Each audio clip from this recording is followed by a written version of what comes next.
Nereye? Tamam. Daha var, oraya var.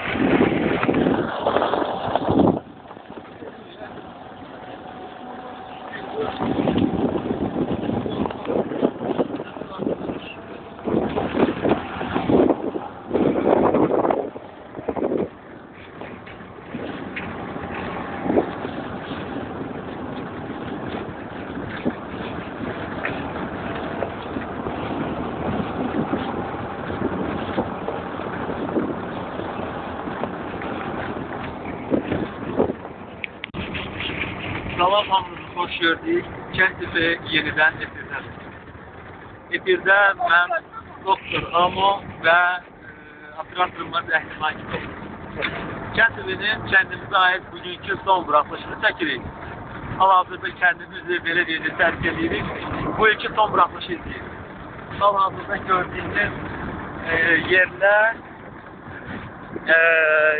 gördüyünüz yerlər də kəndimizə aiddir. Qarşıda gördüyünüz kənd isə, belə deyəcə, kənd əhalisinin diliniz isə Arıqlı kəndidir, əsl adı Arxalıdır. Sonra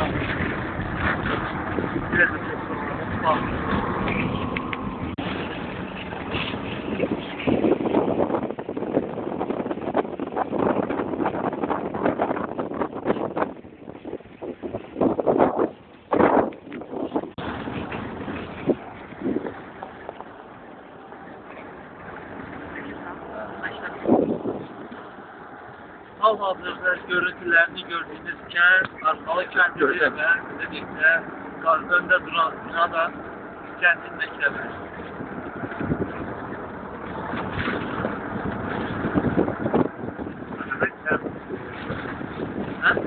Kəndi bölümü.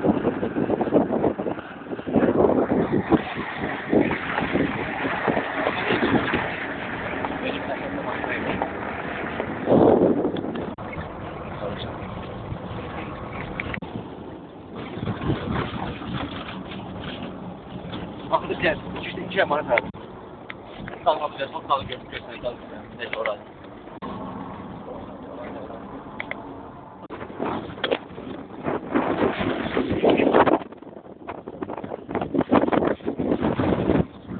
Yollar da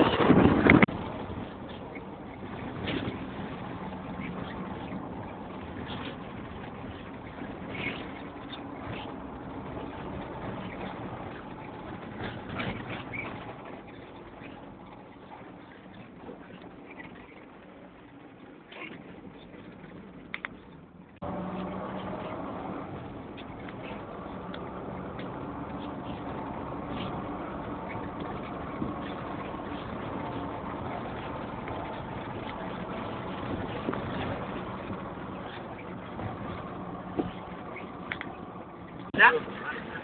Adı yoktu. Çalkaya bakın gör. Göz gördün mü? Azmat ha. Normal et, normal et.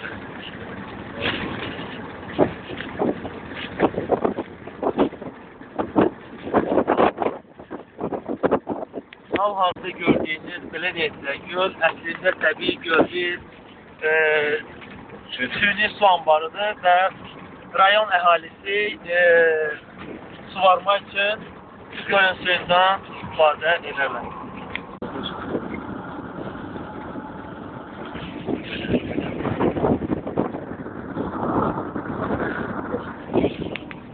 Belə yavaş-yavaş kəndimiz haqqında təəssüratlarım çox gözəldir. Təəssüf ki, hələ də belə deyəcək, çox şeyləri sizə çəkib göstərə bilmədik. Amma bir şey ifadə edə bilərəm ki, incəlmək üçün, gəlmək üçün, görmək üçün belə deyək, kəndimizə gəlməyə dəyər.